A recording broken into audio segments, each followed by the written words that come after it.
Hello അസ്സാം വലൈക്കും welcome back. അപ്പോൾ ഇന്നത്തേത് നമ്മളെ കല്യാണത്തിൻ്റെ വ്ളോഗാണ് കേട്ടോ. അപ്പോൾ നമ്മളെ വീഡിയോ സ്ഥിരം കാണുന്നവർക്ക് ഇപ്പോൾ അറിയായിരിക്കും ഇന്നത്തെ വീഡിയോ കല്യാണ വ്ളോഗായിരിക്കും ഇന്ന്. അപ്പോൾ എന്നും പറയുന്ന പോലെ നമ്മളെ വീഡിയോക്ക് ഇഷ്ടമാവണമെന്നുണ്ടെങ്കിൽ ഒന്ന് സബ്സ്ക്രൈബ് ചെയ്ത് സപ്പോർട്ട് ചെയ്യുക, ലൈക്ക് ചെയ്യുക, ഷെയർ ചെയ്യുക. സബ്സ്ക്രൈബ് ചെയ്യുമ്പോൾ തൊട്ടടുത്തുള്ള ബെല്ലൈക്കണും കൂടെ എനേബിൾ ആക്കുക. അപ്പോൾ നമ്മളിടുന്ന വീഡിയോസ് എല്ലാം നിങ്ങൾക്ക് നോട്ടിഫിക്കേഷനായിട്ട് കിട്ടും. അപ്പോൾ നമ്മൾ രാവിലെ 8 മണിയായപ്പോൾ വീട്ടിൽ നിന്ന് ഇറങ്ങിയിട്ട്, കാരണം എന്ന് വെച്ചാൽ നമുക്ക് കോഴിക്കോട്ടേക്കാണ് എത്തേണ്ടത്. കോഴിക്കോട്ടേക്ക് എത്തണമെങ്കിലും മിനിമം 3 മണിക്കൂർ നമ്മൾ അവിടെ നിന്നിട്ട് തൃശ്ശൂരിൽ നിന്ന് കോഴിക്കോട്ടേക്ക്. അപ്പോൾ നമ്മളെ ഡെസ്റ്റിനേഷനിക്ക്, അതായത് മലപ്പുറം കോഴിക്കോട് ബോർഡറായിട്ടാണ് പെണ്ണിൻ്റെ വീട് വരുന്നത്. അപ്പോൾ എല്ലാവരും ബസ്സിലാട്ടോ, നമ്മൾ ഫാമിലി മാത്രമേ ഉള്ളൂ. ചെറിയൊരു കല്യാണമായിട്ടാണ് നടത്തുന്നത്. അപ്പോൾ നമ്മളെ വേണ്ടപ്പെട്ട ബന്ധുക്കൾ മാത്രമേ ഉള്ളൂ കേട്ടോ. അപ്പോൾ കുറേ നാൾക്ക് ശേഷമായിട്ട് ഇങ്ങനെ നടന്ന് ബസ്, ചെറുപ്പത്തിലൊക്കെ ഇതുപോലെ പണ്ട് അയൽവക്കത്തെ കല്യാണമൊക്കെ ഉണ്ടാകുമ്പോൾ ഇതുപോലെ ബസ്സിൽ കയറാൻ കുറേ നടന്ന് പോയിട്ടൊക്കെ ഉണ്ട് കേട്ടോ. ആ ഒരു ഓർമ്മ വന്നു. അപ്പോൾ ഈ ബസ് നമ്മളെ വീടിൻ്റെ അവിടെയൊക്കെ കിടക്കൂല കേട്ടോ. നമ്മളെ വീടിൻ്റെ സെൻറ്ററിലേക്ക് നമ്മൾ നടന്ന് വരണം. നമുക്ക് അത്യാവശ്യം കൊണ്ടുപോകേണ്ട സാധനങ്ങളൊക്കെ കാറിലാക്കിയിട്ട് ബസ്സിൻ്റെ അവിടെ കൊണ്ടുവച്ചു കേട്ടോ. അപ്പോൾ അങ്ങനെ നമ്മളെല്ലാവരും ഇരിക്കാനുള്ള തയ്യാറെടുപ്പിലാണ്.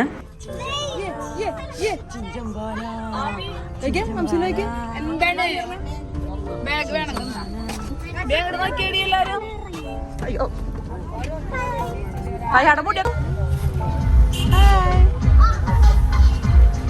അപ്പോൾ കുട്ടികളുടെ മുടിയൊന്നും നമ്മൾ കാര്യമായിട്ട് കെട്ടിക്കൊടുത്തിട്ടില്ല കേട്ടോ. കുട്ടികൾക്ക് അങ്ങനെ വല്ലാണ്ട് ഡ്രസ്സൊന്നും ചെയ്ത് കൊടുത്തിട്ടില്ല. നമ്മളും അങ്ങനെ വല്ലാണ്ട് ഒരുങ്ങിയിട്ടൊന്നുമില്ല. കാരണം നമ്മൾ 3 മണിക്കൂർ ഈ ഇരുന്നിരിപ്പ് ഈ ബസ്സിലിരിക്കണം. അവിടെ എത്തുമ്പോഴേക്കും എന്തായാലും നമ്മൾ ഒരുങ്ങിയതൊക്കെ കൊളാവും. അപ്പോൾ ആ എത്താറാവുന്ന ടൈമിൽ ഒന്നും കൂടെ ഒന്ന് ഫ്രഷപ്പ് ആവുമല്ലോ. കാരണം എന്തായാലും അതിൻ്റെ ഇടയിലൊക്കെ നമ്മൾ ഉറങ്ങിയില്ലെങ്കിലും നമ്മൾ ഡാൻസൊക്കെ അടിച്ച് വൈബ് അടിച്ചിട്ടാട്ടോ നമ്മൾ അവിടം വരെ പോയത്. പക്ഷേ എന്നിരുന്നാലും കൂടിയിട്ട് പിള്ളേരൊക്കെ എന്തായാലും കിടന്നുറങ്ങും. പിന്നെ അവർക്ക് ക്ഷീണവും കാര്യങ്ങളൊക്കെ ഉണ്ടാവും. അപ്പോൾ അതുകൊണ്ട് തന്നെ വല്ലാണ്ട് ജസ്റ്റ് ഡ്രസ്സൊക്കെ ഇട്ടെടുത്തു ഫോട്ടോസൊക്കെ എടുക്കാൻ വേണ്ടിയിട്ട്. ബാക്കിയൊക്കെ നമ്മൾ അങ്ങനെ മുല്ലപ്പൂവും കാര്യങ്ങളൊക്കെ ആ ടൈം ആകുമ്പോൾ വയ്ക്കാൻ വെച്ചിട്ട് അങ്ങനെ കാര്യമായിട്ട് ഒരുക്കിയിട്ടുണ്ടായിരുന്നില്ല കേട്ടോ.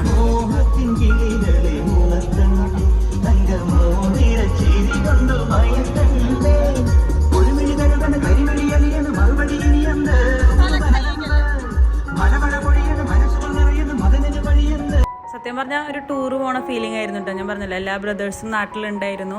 അപ്പോൾ ഈ ഒരു മാരേജിനും ഒരുവിധം എല്ലാവരും ഉണ്ടായിരുന്നു കേട്ടോ. അപ്പോൾ ഇത് കാരണം തന്നെ നമുക്ക് ഒരു ടൂർ പോകണമൊക്കെ ഒരു ഫീലിംഗ് ആയിരുന്നു കേട്ടോ. നമ്മളൊക്കെ ഫുള്ള് ഡാൻസ് കളിച്ച് എന്താ പറയുക, അവിടെ തന്നെ വരെ ഡാൻസ് ആയിട്ടുണ്ട്. ഒരു ക്ഷീണം തോന്നിയില്ല. കാരണം വെച്ചാൽ ഈ ബസ്സായതുകൊണ്ട് തന്നെ നമുക്ക് അതേ സ്ഥാനത്തുള്ള കാറിലും വല്ല ട്രാവലർ അങ്ങനെയൊക്കെ ആണെങ്കിൽ നമുക്ക് ഭയങ്കര ക്ഷീണമായിരിക്കും, വോമിറ്റ് ഫീലിംഗ് ഒക്കെ വരും.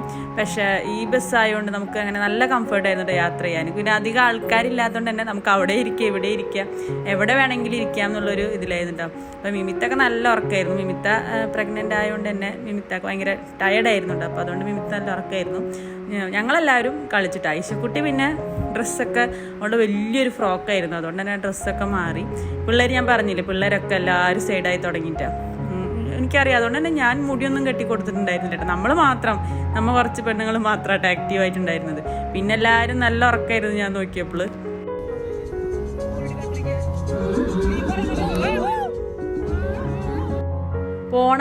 പോണ ദിവസം കേട്ടോ മഴ ഒന്ന് തെളിഞ്ഞ്, അതായത് നമ്മൾ ആകാശം ഒന്ന് തെളിഞ്ഞെന്നൊക്കെ പറയില്ല, അത്രയും ഹെവി റെയിൻ ആയിരുന്നു കേട്ടോ. ഈ തലേദിവസം വരെ നല്ല മഴ ആയിരുന്നു.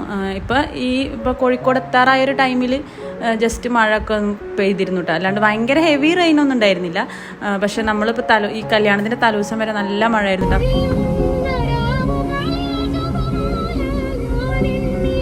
ഈ ഒരു കാലാവസ്ഥയിൽ ഈ വെള്ളക്കെട്ടൊക്കെ കാണാൻ വേണ്ടി നല്ല രസമായിരുന്നു കേട്ടോ. അങ്ങനെ കാരണം നല്ല മൂടി നിൽക്കണോണ്ട് തന്നെ നല്ല രസമുണ്ടായിരുന്നു കാണാൻ വേണ്ടിയിട്ട്. അപ്പം എത്താറായ ടൈമിൽ ഞാൻ ഉറക്കത്തിൽ നിന്നൊക്കെ വിളിച്ച് കുട്ടികളൊന്ന്, അവർ ജസ്റ്റ് എന്താ പറയുക, ഉറക്കത്തിൻ്റെ മത്തിൽ തന്നെയാണ് കേട്ടോ. ഞാൻ ഉറക്കത്തിൽ നിന്ന് പിടിച്ച് എണിപ്പിച്ച് അക്കുലുവിനൊക്കെ റെഡിയാക്കി കൊടുത്തു.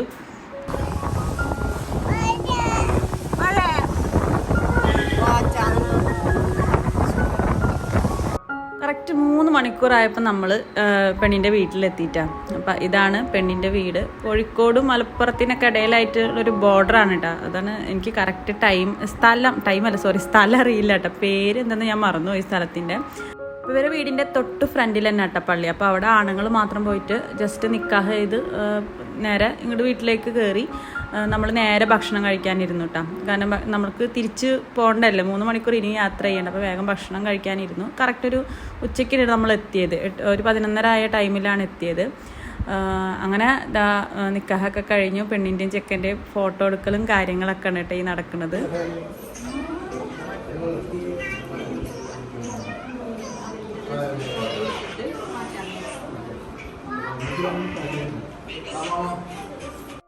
അപ്പോൾ ചെറിയൊരു ഫംഗ്ഷൻ ആയിരുന്നു കേട്ടോ. പെണ്ണിൻ്റെ വീട്ടിൽ നിന്നാലും ചെക്കൻ്റെ വീട്ടിൽ നിന്നാലും വളരെ കുറച്ച് ആൾക്കാർ മാത്രമായിട്ടാണ് ഫംഗ്ഷൻ ഉണ്ടായിരുന്നത്.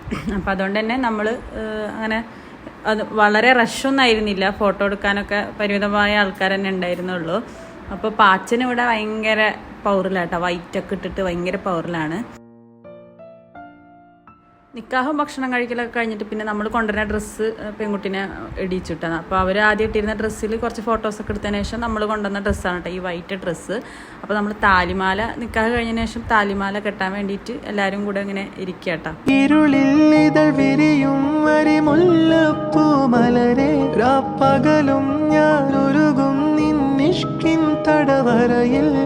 അകലെ മറുനാട്ടിൽ മധുറും ബദർപാട്ടിൻ വരിയോതി കൊണ്ടവളിന്നും എന്നെ തിരയുന്നു. സുബ്ഹക്കുളിരൊഴുകും അരളിപ്പൂന്തൊടിയിൽ എൻ വരവും കാത്തൊരു നോമ്പ് നോൽക്കുന്നൊരു പെണ്ണ്. അസർപ്പൂപ്പും ചിരിയും നിശൽ പാടും മൊഴിയും പെരുന്നാൾ പിറ കാണും ഇരുസുറുമപ്പൂമിഴിയും. അങ്ങനെ ഭക്ഷണം കഴിക്കലും കാര്യങ്ങളൊക്കെ കഴിഞ്ഞ് നമ്മൾ ഉടനെ തന്നെ അവിടെ നിന്ന് ഇറങ്ങിയിട്ട് അധികം നേരം ഒന്നും അവിടെ ഇരുന്നില്ല. കാരണം എന്ന് വെച്ചാൽ നമുക്ക് തിരിച്ച് 3 മണിക്കൂർ ട്രാവൽ, 3 മണിക്കൂർ കുറേ നേരമായില്ലേ പറയുന്നത്. നമ്മളെ സംബന്ധിച്ച് അതൊക്കെ വലിയൊരു ട്രാവലാട്ടാ. അപ്പോൾ നമ്മൾ വേഗം തന്നെ ഇറങ്ങി അവിടെ നിന്ന്.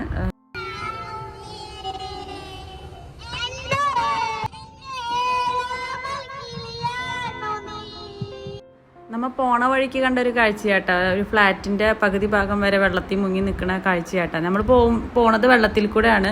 അപ്പോൾ പെട്ടെന്ന് സ്ലോ ആയപ്പോൾ ജസ്റ്റ് നോക്കിയിട്ട് ഞങ്ങൾ ആദ്യം വിചാരിച്ചത് വല്ല പുഴയോ മറ്റോ ഇരിക്കുന്നതാണ്. പക്ഷേ ശരിക്കും നോക്കിയപ്പോഴാണ് വീടും കാര്യങ്ങളൊക്കെ വെള്ളത്തിൽ നിൽക്കുന്നത് ശ്രദ്ധയിൽപ്പെട്ടത്. കോഴിക്കോടും വയനാടൊക്കെ ഏകദേശം അടുത്തൊക്കെ തന്നെയാണല്ലോ. അപ്പോൾ അതിൻ്റെയൊക്കെ ആഫ്റ്റർ എഫക്റ്റ് ഇവിടെ ഒക്കെ വന്നിട്ടുണ്ടാവും. അങ്ങനെ നമ്മൾ തിരിച്ചു പോകുമ്പോൾ വല്ലാണ്ട് ഡാൻസ് കളിയും കാര്യങ്ങളൊന്നും ഉണ്ടായിരുന്നില്ല കേട്ടോ. ഫുഡൊക്കെ അടിച്ച് ദമ്മായതിൻ്റെ ഒരിതിൽ നമ്മളാകെ ടയേർഡായിരുന്നു. ഇപ്പോൾ ഇങ്ങോട്ട് കല്യാണത്തിന് പോകുമ്പോൾ ഭയങ്കര ഉഷാറായിരുന്നു. തിരിച്ചു വരുമ്പോൾ നമ്മളെല്ലാവരും ഉറക്കത്തിൻ്റെ മത്തിലായിരുന്നു കേട്ടോ.